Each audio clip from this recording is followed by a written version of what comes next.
बिस्मिल्लाहिर्रहमानिर्रहीम। अस्सलामु अलैकुम वरहमतुल्लाहि वबरकातुहू। हम इक़रा हुफ़ाज़ बॉयज़ सेकेंडरी स्कूल के प्लेटफॉर्म पे ऑनलाइन क्लासेस में आपको खुशामदीद कहते हैं। तमाम मैट्रिक के स्टूडेंट्स अलर्ट होकर यकीनन बैठे होंगे, हम तंदुरुस्त होंगे। आज हमारा चैप्टर नंबर 2 का सेकंड लेक्चर है और ओवरऑल हमारा आज 6th लेक्चर। आज हम पढ़ेंगे कि सिस्टम्स ऑफ यूनिट्स क्या होते हैं। This is the second topic of measurement. System of units के हवाले से हम आपको बताते चलें कि जो इस वक्त सिस्टम्स वर्क कर रहे हैं और जिस पर हम अभी डिटेल भी आपको बताएंगे, उनमें पहला सिस्टम है MKS system.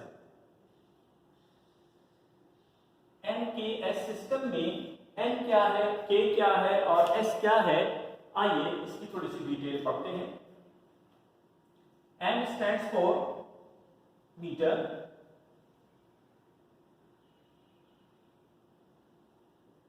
K stands for kilogram and S stands for second। यानी इसका मतलब ये हुआ कि MKS सिस्टम के तहत हम जब भी किसी लेंथ को मेजर करेंगे तो हमेशा मीटर में करेंगे, जब भी मास को कैलकुलेट करेंगे तो उसका यूनिट किलोग्राम होगा और टाइम को हमेशा सेकंड में मेजर किया जाएगा। This is very simple. इसी तरीके से इसका जो यानी इसके साथ एक दूसरा यूनिट सिस्टम भी हमारे पास आता है, वो होता है CGS सिस्टम। CGS सिस्टम और इसमें आपके पास C stands for centimetre, G stands for ग्राम और S stands for सेकंड। यानी दोनों का टाइम का यूनिट जो है वो दोनों का सेम है, लेकिन यहाँ मीटर में कैलकुलेट किया जाएगा, यहाँ सेंटीमीटर में कैलकुलेट किया जाएगा, यहाँ किलोग्राम होगा और यहाँ पे ग्राम होगा। अच्छा, ये वो स्टैंडर्ड्स होते हैं जो MKS सिस्टम को डेवलप करते वक्त या CGS सिस्टम को डेवलप करते वक्त हमने कायम कर दिए। अब जो भी दुनिया भर में कहीं पर भी अगर कोई CGS सिस्टम इस्तेमाल करेगा तो वो सेंटीमीटर में मेजर करने का पाबंद है, ग्राम में मास को ग्राम में मेजर करने का पाबंद है, इसी तरह टाइम को सेकंड में। लेकिन अगर कोई MKS सिस्टम इस्तेमाल करता है तो वो पाबंद है कि वो किलोग्राम ये लेंथ को तो मीटर में ही कैलकुलेट करेगा या मेजर करेगा, सेंटीमीटर में नहीं करेगा। मास को किलोग्राम में और टाइम को सेकंड में मेजर करने का वो पाबंद है। अच्छा, अब देखिए दुनिया भर में ये सारे के सारे सिस्टम्स बहुत सारे काम कर रहे होते हैं। जब ये सिस्टम नहीं बने थे, फिर कौन सा सिस्टम वर्क कर रहा था, एक बड़ी दिलचस्प आपको बात बताते हैं।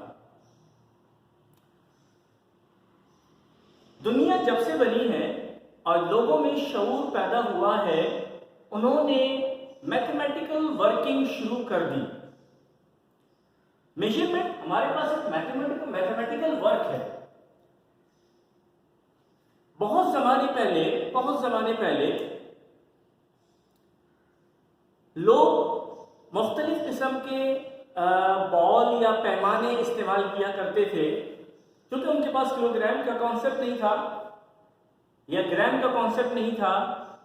तो उस सूरत में उनके पास क्या होता था, उनके पास ये होता था कि एक बर्तन होता था, उस बर्तन को वो मेजरिंग इंस्ट्रूमेंट के तौर पे या पैमाने के तौर पे इस्तेमाल किया करते थे।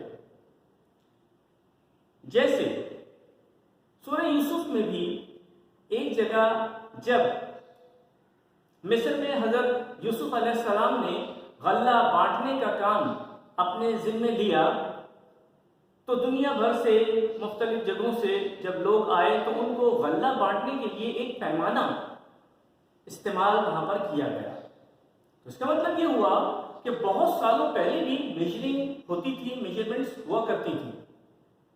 अच्छा, अब आहिस्ता आहिस्ता जैसे जैसे वक्त गुजरता रहा तो डेवलपमेंट होती चली गई। पहले लोग अपने अपने पैमाने को इस्तेमाल किया करते थे। उन्होंने कहा कि जी इतना बड़ी लेंथ जो है ये 1 गज की होगी, लोग आज भी इस्तेमाल करते हैं। वो कहते हैं कि यहाँ से लेके यहाँ तक 1 बालिश और ये 2 बालिश, ये 2 बालिश की लेंथ हो गई। लोग आज भी इस्तेमाल इसको करते हैं, but these are not the ऑथेंटिक्स।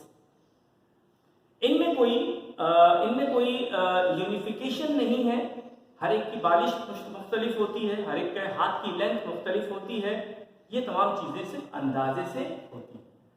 ये हमारी वो एक रिवायात कह लीजिए या वो तमाम चीजें कह लीजिए जो यानी साइंटिफिक नहीं है। साइंटिफिकली जब ये सिस्टम्स दरियाफ्त हो गए, इनको मीट्रिक सिस्टम कहते हैं, याद रखिएगा। ये मीट्रिक सिस्टम्स दरियाफ्त हो गए तो लोग इन पर काम करने लगे। लेकिन फिर एक वक्त ऐसा भी आया कि जब लोगों में ये शऊर पैदा हुआ कि एक यूनिटरी सिस्टम होना चाहिए। हाँ, इससे पहले हम आपको एक बात और बता दें कि इन 2 सिस्टम्स के अलावा एक सिस्टम और भी काम कर रहा था जो आज भी वर्क करता है। उसका भी हम तस्करा किए देते हैं। थर्ड सिस्टम जो यहां पर था वो था British engineering system. British engineering system, जैसे यहाँ पर M का मतलब कोई मेजरमेंट थी और K का मतलब भी कोई एक मेजरमेंट थी, तो यहाँ पर BE का मतलब कोई मेजरमेंट नहीं है। This is just only the name with the Britishan। तो ये हमारे पास क्या है कि ब्रिटिश इंजीनियरिंग सिस्टम। इस ब्रिटिश इंजीनियरिंग सिस्टम का दूसरा एक नाम और भी है, FPS सिस्टम। FPS सिस्टम में फिर वही आपके पास मेजरिंग कॉन्सेप्ट आता है। F for the foot, this is for foot, this is for pound, and this is again second। ठीक है, तो ये फुट स्केल जो मैंने अभी आपके सामने किसी क्लास में आपको दिखाया भी था, तो ये फुट स्केल हुआ लेंथ के लिए, पाउंड मास स्केल कैलकुलेट करने के लिए। आपको मालूम है कि पाउंड में भी आप मेजरमेंट पास होती हैं। अगर आप केक खरीदने जाते हैं तो आपसे पूछा आपको 1 पाउंड का केक चाहिए या 2 पाउंड का केक चाहिए। ठीक है, ये बिल्कुल ऐसे ही है कि एक आप ग्रोसरी शॉप पे चले जाते हैं और वो कहते हैं कि आपको 1 किलो दाल चाहिए या 2 किलो दाल चाहिए। ठीक है, तो वो एमके सिस्टम में बात कर रहा है दालों के लिए, और ये पाउंड में एफपीएस सिस्टम या ब्रिटिश इंजीनियरिंग सिस्टम में बात कर रहा है आपसे। और इसी तरीके से अगर आप सोने की किसी दुकान पे चले जाते हैं तो आपसे किलो में या पाउंड में सोना नहीं बेचता, वो ग्राम्स में बेचता है। तो वहां पर वो कौन सा सिस्टम इस्तेमाल कर रहा है? सीजीएस सिस्टम इस्तेमाल कर रहा है। अच्छा, बात होगा तो ऐसा भी होता है कि कहीं मिक्सिंग भी होती है। वो मिक्सिंग कैसे होती है इंशाल्लाह हम आपको बताएंगे। तो हम बात कर रहे थे यहाँ पर एफपीएस सिस्टम यानी ब्रिटिश इंजीनियरिंग सिस्टम की। तो ये भी हमारे पास लेंथ के लिए फुट हुआ और इसका ये पाउंड हुआ, ये मास के लिए, और टाइम के लिए सेकंड्स इस्तेमाल होते हैं। 1960 में 1960 में इस बात की जरूरत महसूस की गई कि ये जो इतने सारे सिस्टम्स वर्क कर रहे हैं, ठीक है, अपनी जगह पर बहुत ऑथेंटिक हैं, लेकिन क्या ये जरूरी नहीं है कि इनको यूनिफाइड कर दिया जाए? तो 1960 में एक कॉन्फ्रेंस हुई। उस कॉन्फ्रेंस में इस चीज को डिसाइड किया गया कि एक सिस्टम ऐसा डेवलप कर दिया जाए जिसमें हमारे पास सारी की सारी साइंटिफिक कैलकुलेशंस उसमें होंगी। तो फिर उस सूरत में एक चौथा सिस्टम सामने आया हमारे पास, एसआई यूनिट। इसका मतलब होता है सिस्टम इंटरनेशनल यूनिट।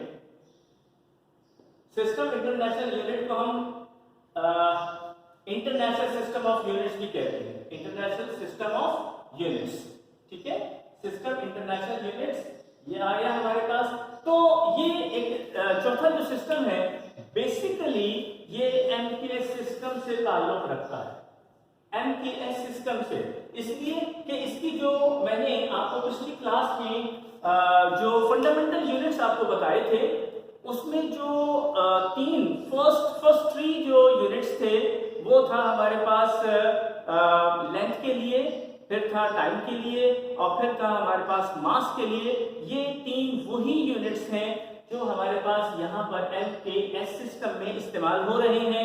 और न सिर्फ ये कि बाकी जो मैंने 7 यहाँ पर आपके सामने लिख के बताए थे, 7 fundamental units, 7 fundamental physical quantities, वो सारी की सारी SI यूनिट सिस्टम में मौजूद होती हैं। हम याद दहानी के लिए इसको फिर दोबारा से यहाँ पर आपको बता देते हैं। एक हमारे पास लेंथ के लिए था, दूसरा हमारे पास मास के लिए था, तीसरा हमारे पास टाइम के लिए था, चौथा हमारे पास क्वांटिटी ऑफ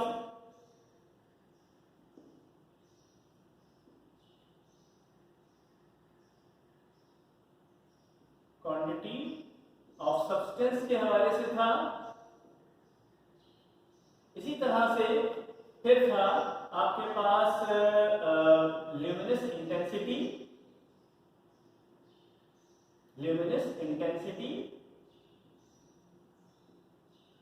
फिर था आपके पास